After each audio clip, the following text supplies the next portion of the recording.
আজকে তোমার জৈবন আছে ভগবানের জন্য কাঁদছো না। আজকে তোমার জৈবন আছে তুমি ভক্তের সঙ্গ করছো না।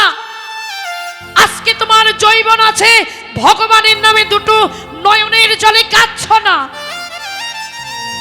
কিন্তু মারে যেদিন এই প্রাণ পাখি ছেড়ে দেহটা বিদায় নিয়ে চলে যাবে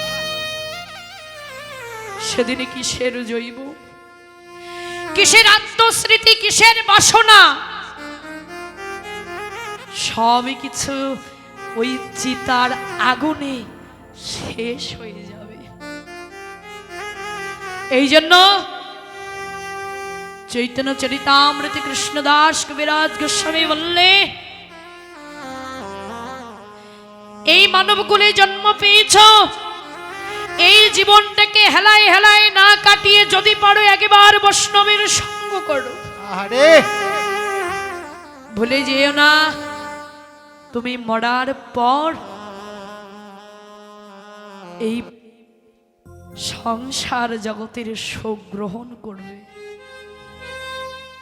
তুমি ভুলে যেও না মরার পর এই পৃথিবীর আনন্দকে উপভোগ করবে। এই পৃথিবীর মৃত্যু যন্ত্রণার চাইতে অন্য কোনো যন্ত্রণা আর ভয়ঙ্কর বেশি হতে পারে না। ও মায়েরা, আগেকার দিনে মৃত্যুকে দেখলে মানুষ ভয় পেত, এখনো মানুষকে দেখলে মৃত্যু ভয় পায়, কারণ মানুষের পাপের সংখ্যাটা এত বেড়ে গিয়েছে যে মৃত্যু ধরতেও ভয় পায়। এই জন্য বলছেন ধর্ম করবেন, ভগবানের সঙ্গ করবেন, কিন্তু নিজের চিত্তটা আগে ঠিক করো, নিজের দেহটা আগে গৌর চরণ সেবায় লাগাও, এই মনটাকে পরিষ্কার করো। কিসের গৌরব করছো তুমি, কিসের অহংকার করছো তুমি, কিছু তোমার সঙ্গে যাবে না। জৈবনের লালসায় আজকে ভুলে যাচ্ছ নিজের ধর্মকে। বলছেন ভগবান পরের জন্মে ওই জৈবনে পোকা লাগিয়ে দিবে। ভাগবত সাক্ষাৎ বলছে এজন্যে যারা রূপ চর্চা করতে করতে মরে গেল, বলছেন তাদের পরের জন্মে পায়খানার পোকা কুলে জন্ম হবে। এটা আমার মুখের কথা, ভাগবত বলছে। তাহলে দেখো এই মনটা কিসের দ্বারাই পরিষ্কার হবে। মহাপ্রভু শিক্ষারাস্ত্রকের প্রথম শ্লোকে বলছেন চৈত দর্পণম অর্জনম ভব মহাদবাঙ্গিনী নির্বাপন শ্রেয় কৈরিব চণ্ডিকা বেতরম বিদ্যা বৌধ জীবন আনন্দম বৃদ্ধিবর্ধন পৌতিপদন প্রণামিত সাধন সর্বাত্মা সনাপরম বিজয়িতে শ্রীকৃষ্ণ সংকীর্তন। বলছেন মনটাকে যদি পরিষ্কার করতে চাও তবে একমাত্র হরিনাম সংকীর্তনের দ্বারা। কৃষ্ণদাস কবিরাজ গোস্বামী বললেন সংকীর্তন হইতে পাব সংসার নাশন, শুদ্ধ ভক্তি দেহর প্রেমের উদ্গম, প্রেম উদ্গম প্রেমামৃত সাধন, হরিনাম সংকীর্তনে হয় সমুদ্রের মার্জন। এই মনটা একমাত্র মার্জিত হবে হরিনাম সংকীর্তনের দ্বারাই, নইলে মন মার্জিত হবে না। তো এই মন যদি মার্জিত করতে হয় হরিনাম সংকীর্তনের প্রেমের বন্যায় ডুবে একবার ওই নিতাই চাঁদের পদধূলিটায় অঙ্গে ধরে, ওরে অঙ্গে ধরে রে, একবার গৌর হরির কৃপাটাকে লাভ করো। কারণ জগতের মাঝে যদি দেশের সরকারের সঙ্গে দেখা করতে হয় তাহলে আগে মন্ত্রীকে ধরতে হবে। ঠিক এই পৃথিবীতেও ভগবানের চরণ যদি পেতে চাও তবে নিতাই চাঁদের চরণ আগে ধরো। কেন? ওই দয়াল নিতাই চাঁদের যদি করুণা হয়, ওরে করুণা হয়, দয়াল নিতাই চাঁদের যদি কৃপা হয়, ওরে কৃপা হয়, তবে তবে ভগবানের কৃপা হতে আর বাকি থাকবে না, তাই ধরো ও গো নিতাই পদ হরি বল। শোকমল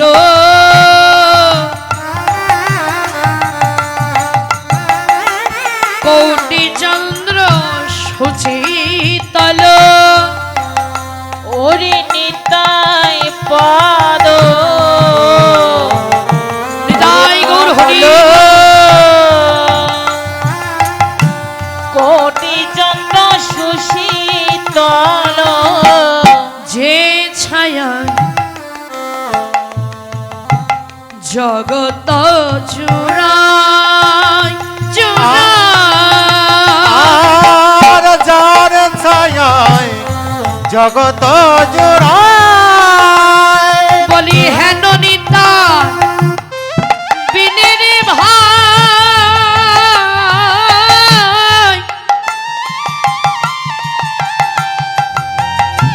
রাধা কৃষ্ণের চরণ পাইতে নাই ওরে হেন নিতাই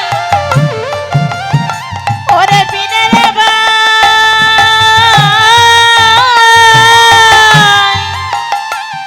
ওরে রাধা কৃষ্ণের যেন চরণ পাই। বলি জোর করে ধরণী তায়ের পা আর জোর করে ধরো নিতাইয়ের পা। তোমরা ভজ ভজ নিতাই ভজ তোমরা ভজ ভজ নিতাই গৌর হরিব আরে তাই ভজ। তোমরা ভজ ভজ নিতাই ভজ ও তোমরা ভজ ভজ ও একবার নিতাই ভজ।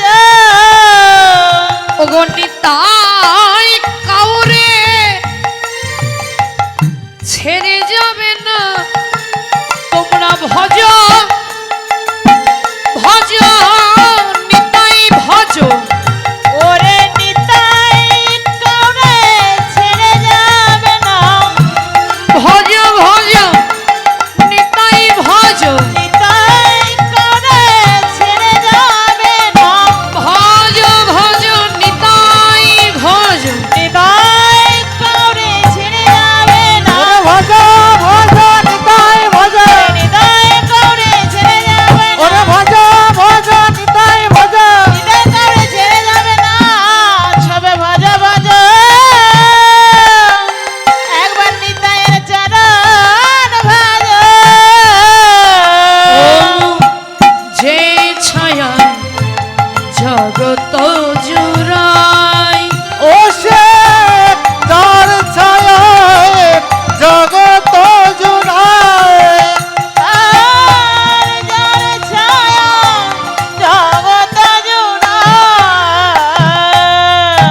তাহলে যদি ভগবানকে পেতেছ একবার নিতাইয়ের চরণ ধরো, যদি নিতাইয়ের চরণ ধরার মতো ধরতে পারো তাহলে ভগবান কখনো কোনোদিন ছেড়ে যাবেন।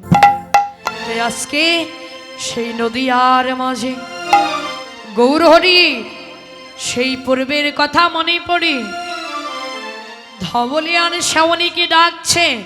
কিভাবে ডাকছেন? শুধু ডাকছেন তা নয়, আরো ডাকছেন কি দিয়ে? বলে সিঙাবেনু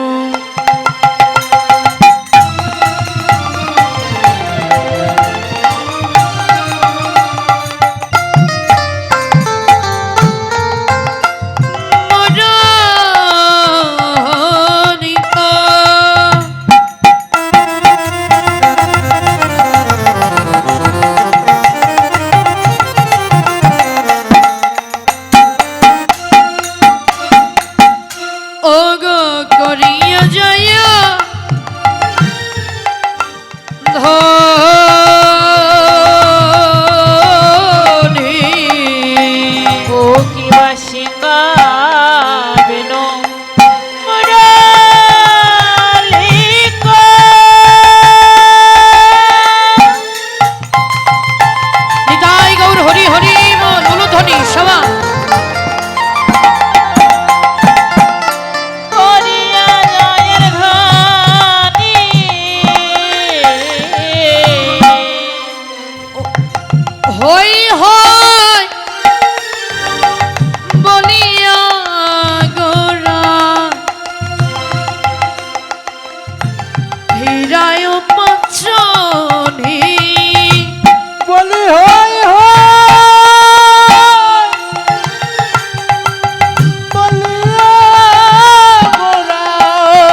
জগতে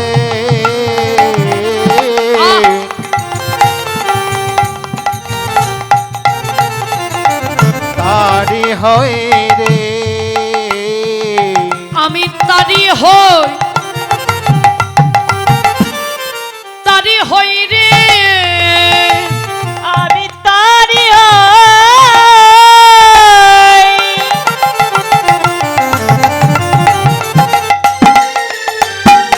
ও কেবল তারি হই গো, বলি যে জনয়া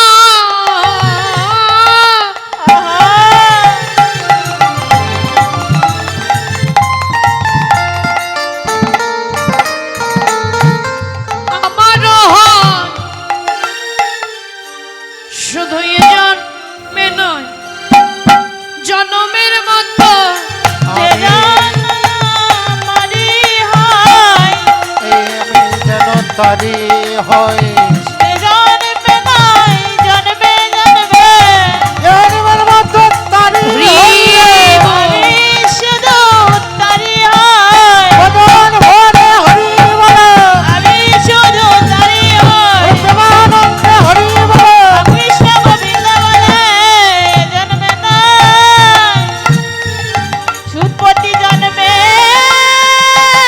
মতো হই হই বলিয়া গরা ফেরায় চলে ও যে হয় হয় বলিয়া গোরা বিনায় বাজনে, হই হই বলিয়া গোরা ফিরায় বচনে। ও মাইরা, এই যে ভগবান কার হয় বলুন তো?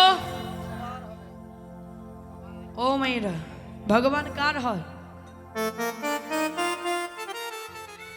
সিংহা বেনু মুরলিক করিয়া জয়ের ধ্বনি, হই হই বলিয়া গোরা ফিরাইয়া পাছনে। বাবারা বলুন তো ভগবান কার হয়? ও দাদু, ভগবান কার হয়? যাই যেভাবে ডাকে তারি হয়। বলছেন জগতে ভগবান তার হয়, বলছেন কার? কেন সনাতন শিক্ষা, এই যে সনাতন কি বললো না, ও সনাতন এই জগতে আমি কার হই জানো? যে ভক্ত আমার হয়, আমি ভক্ত সেই ভক্ত, আহা আমি ভগবান সেই ভক্তির হই। যে ভক্ত আমার হয় না,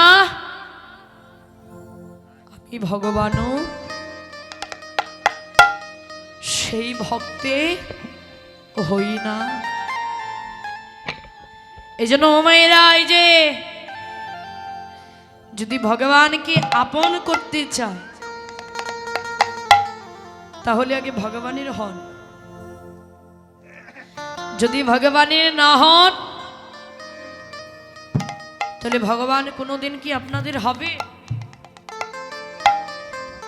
ও মেয়েরা, যদি দেহটা ভগবানকে না দেন তাহলে দেহ কি ভগবান নেবে? যদি কাউকে পেতে চান তাহলে তাকে আগে, তার আগে হতে হবে। কারণ যদি কারো না হন সে তো আপনার হবে না। ভগবানও বললেন এই জগতের মাঝে আমি তারও, এই জগৎ সংসারে যে ভক্ত আমার হয় আমি ভগবান সেই ভক্তের হয়ে যাই। যে ভক্ত আমার হয় না সে ভক্তের আমি ভগবানও হই না। তাই তো ভগবান যখন সনাতনকে শিক্ষা দিয়েছিলেন, সনাতন আমাকে পেতে গেলে এই জগতে কোনো আত্মস্মৃতি বাঞ্ছা থাকা যাবে না। সঙ্গে সঙ্গে সনাতন রাজা রাজত্বিতা পরিত্যাগ করে অঙ্গে একটি কম্বল নিয়ে নদিয়ার পথে বসলেন হরিনাম করার জন্য, কাঙাল হয়ে। এবার মায়েরা ভালো করে শুনুন, কাঙাল হয়ে নদিয়ার পথ ধরে যখন বসেছেন একটি ভিক্ষুক এসেছে ভিক্ষা চাইতে। কন্যা দায়ের জন্য ভিক্ষুক এসেছে ভিক্ষা চাইতে। এবার দেখছে একটি বট বৃক্ষের নিচে সনাতন বসে বসে হরিনাম করছে। এখন ভিক্ষুক মনে করেছে কি, ও তো মনে হয় আমি ভিক্ষা চাইলে কিছু ভিক্ষা দেবে। এখনো ভিক্ষুক যারে দেখে তার কাছ থেকেই তো ভিক্ষা চাইবে নাকি। তো ভিক্ষুক মেয়েকে বিবাহ বন্ধনে আবদ্ধ করবে, তাই ভিক্ষা চাচ্ছে।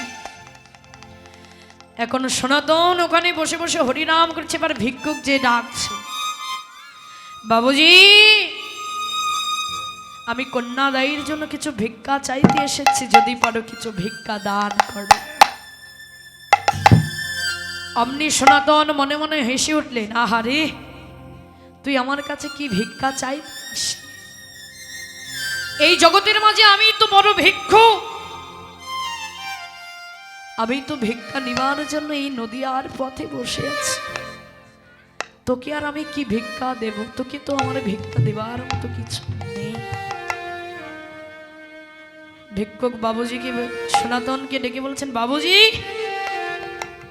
দাও না কিছু ভিক্ষা। বলছে, না না আমার কাছে কোনো ভিক্ষা নেই, যাও ওই যে দেখতে পাচ্ছ ওই গ্রামে যাও, যেই তুমি ভিক্ষা করো। বলছে, না না আমার মনে হয়েছে তোমার কাছে কিছু চাইলে তুমি ভিক্ষা দেবে, তো তুমি যতক্ষণ না ভিক্ষা দিচ্ছ আমি ততক্ষণ যাব।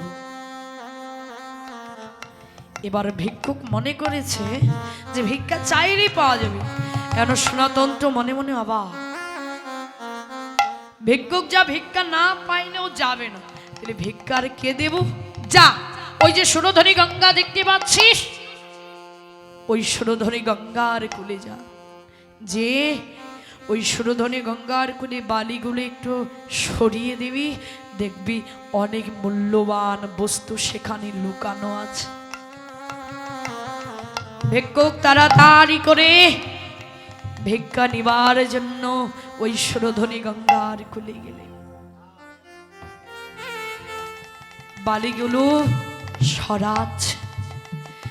ও যখন বালি সরাইছেন দেখতে পেলেন একটি পরশমণি পাথর। পৃথিবীতে যার মূল্য কোটি কোটি টাকা, কারণ পরশমণি পাথরে যদি একটা লোহাও পরশ করানো যায় তাহলে লোহাটাও সোনা হয়ে যায়। ভিক্ষুক মনে মনে চিন্তা করলে, পৃথিবীতে 100 টাকায় কেউ ভিক্ষা দিতে চায় না, আর বাবুজি আমার এতগুলো এত মূল্যবান বস্তু ভিক্ষা দিয়েছে। আহ না, এই পরশমণি আমি পাথর নেব না, ওই বাবুর কাছে মনে হয় আরো মূল্যবান কিছু ভিক্ষা রয়েছে। সঙ্গে সঙ্গে পরশমণি পাথরটা সুরধনী গঙ্গার কোলে ফেলে দিয়ে সনাতনের চরণে আছাড় কি বলছেন, বাবুজি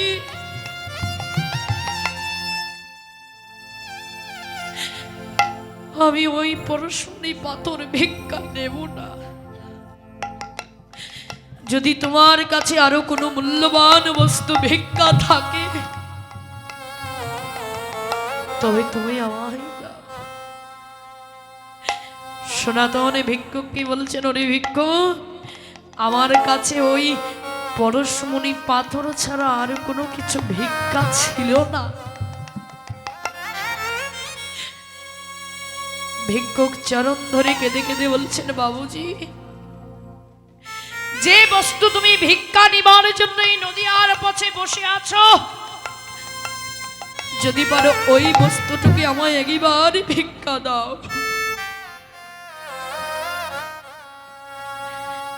ওই বস্তুটি একবার আমায় ভিক্ষা দাও। সনাতন সঙ্গে সঙ্গে ভিক্ষুককে বলছেন, ওরে ভিক্ষুক তুই তো সংসার জগতের মায়াকে পরিত্যাগ করতে পারলি না, তাহলে বল আমি যে বস্তুটি নেবার জন্য বসে আছি ওই বস্তুটি তুই নিতে পারবি কেমন করে? বলছেন, বাবুজি আমি ওই বস্তুই ভিক্ষা নিব, যে বস্তু ভিক্ষা নিলে তোমার মতন অমৃতের সন্ধান পেয়েও ভুলে ওই গৌর চরণে শরণ নেওয়া যায়। ভিক্ষুককে বললেন, যা ওই মায়ার জগতের সংসারে ভিক্ষার ঝুলিটা ফেলে দিয়ে সুরধনী গঙ্গার জল থেকে একবার স্নান করে আয়। ভিক্ষুক স্নান করে আসলে সনাতন দাদু সঙ্গে তিলক কেটে দিলেন, দীক্ষা দিলেন। এবার দীক্ষা দিবার পর হস্তে হরি নামের মালা তুলে দিলেন, যা নদিয়ার পথ ধরে আমার মতো তো হরিনাম কর, দেখবি কোনো না কোনো দিন ওই হরি নামের অমৃতের সন্ধান পেয়েছিস। বাবা, সনাতন রঙ্গে একটি মাত্র কম্বল ছিল, ওই কম্বলটাও ভগবান তাকে পরিত্যাগ করতে বললেন। ভগবানকে পেতে চা, কাঙাল হয়, কারণ যিনি রাজার রাজত্বের মালিক ভগবান, না ছিলেন প্রাণের বধূ কৃষ্ণ পিয়ার অভাব,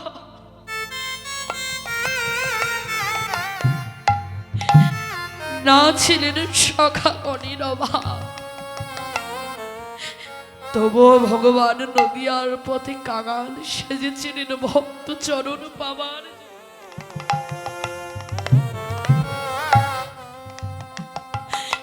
কারণ ভগবান বললে, ভক্ত মোর মাতা পিতা, ভক্ত মোর গুরু,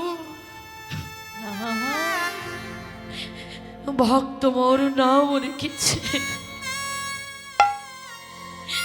বাচ্চা কল্পতরু। ভক্ত খাওয়ালে খাই, না খাওয়ালে না খাই। ভক্তের হাতে প্রেমের ডুরি, ভক্ত যেদিকেই ঘোরায় আমি ভগবান সেদিকেই ঘুরি। তাই জগতের মাঝে যদি ভগবানকে পেতে চায়, তবে একবার ভগবানের মতো ওই বিষয় বাসনা ছেড়ে কাঙাল হন। ভগবানকে পাওয়ার জন্য কাঙাল হয়ে ওই ভক্তির পদধূলিটা নিজের হৃদয় কবলে মাখা। ভক্ত তো শুধু ভগবানের চরণের দাস হয়নি মা। কোন ভক্ত যদি ভগবানের চরণটা সার করে, ওই ভক্তের ভগবান দাসের অনুদাস হয়ে যায়। তাই ভগবান বললেন, ওরে বোকা মানুষ, ওরে বোকা মানুষ, আর থেকো না সংসার জগতের মায়ার ঘুমিয়ে। ওরে মায়ার ঘুমিয়ে, ওরে আই ফিরে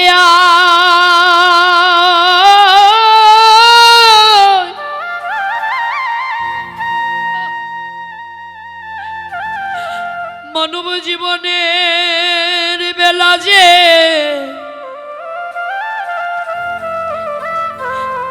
ডুবে যায়,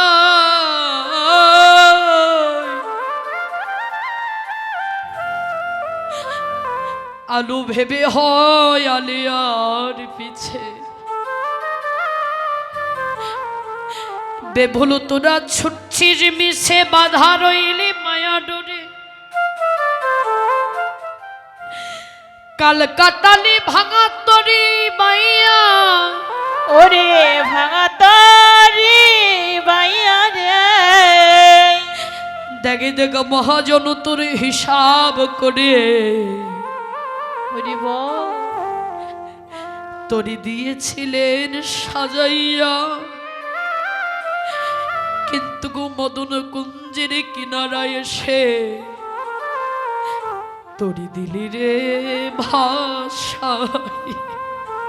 তোরে দিলে রে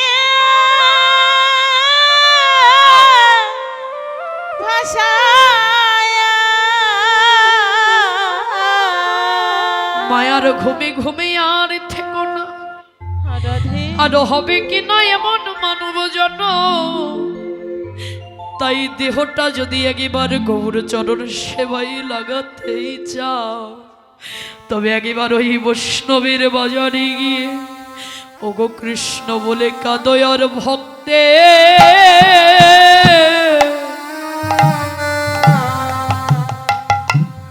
ভক্তের ধুলি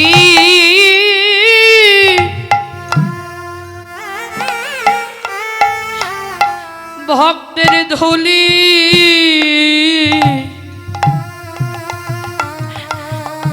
মাখো কৃষ্ণ বলে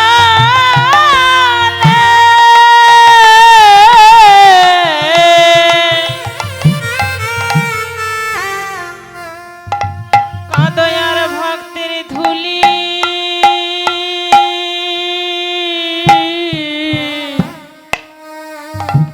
ধুলি মাখো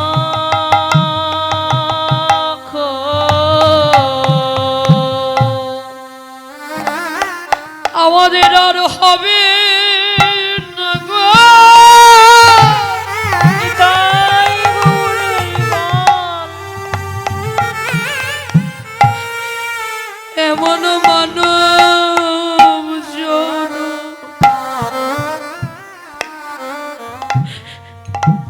তোমরা ভক্তের ধুলি মাখোয়া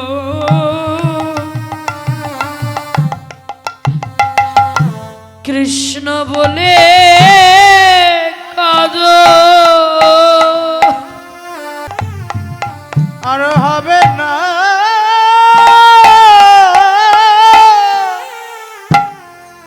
এই মানব জন ভক্তের ধুলি মাখয়া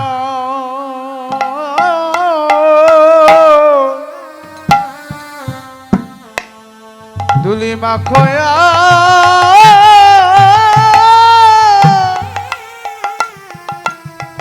কৃষ্ণ বলে কাঁদো। বড় সাধনা করে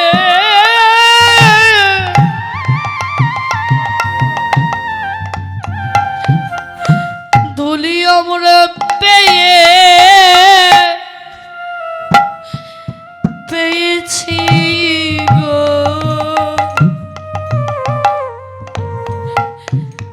আর হবে না হবে না এমন। আমাদের মানব জন বড় সাধনা করে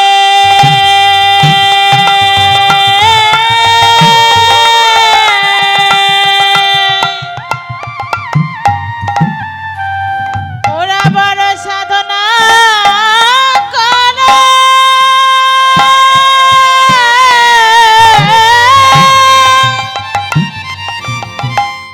সাধনা করে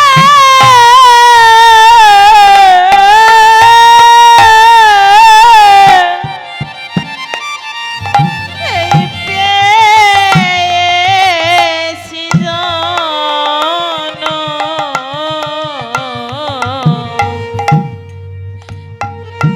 ভক্তের ধুলি মাখো আর কৃষ্ণ বলে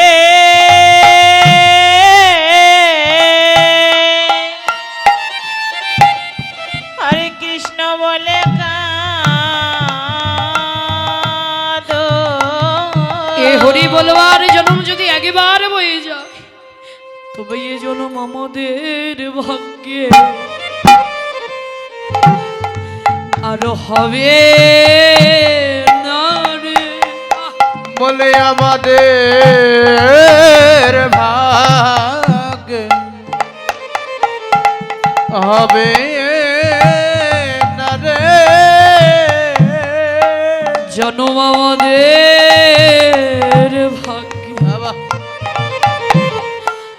হবে না রে।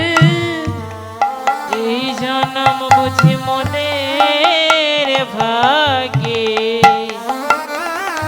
আর হবে না রে ভক্তে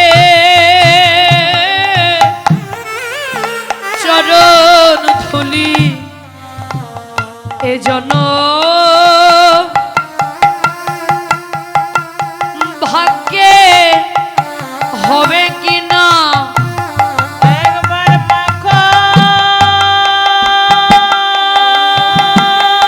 মাখো বৈষ্ণবের চরণের ধুলি এজন্য ভাগ্যে ওরে মনে হবে কিনা একবার মাখো মাখো বৈষ্ণবের চরণের ধুলি বলি জানো ভাগ্যে হবে কিনা মাখো মাখো চরণ ধুলি বলি জানো ভাগ্যে হবে কিনা হরি বল মাখো মাখো বৈষ্ণব চরণ ধুলি জনম ভাগ্যে হবে কিনা আরে মাখো মাখো বৈষ্ণব চরণের ধুলি বলে এ যেন আমাদের ভাগ্যে ভাগ্যে হবে কি না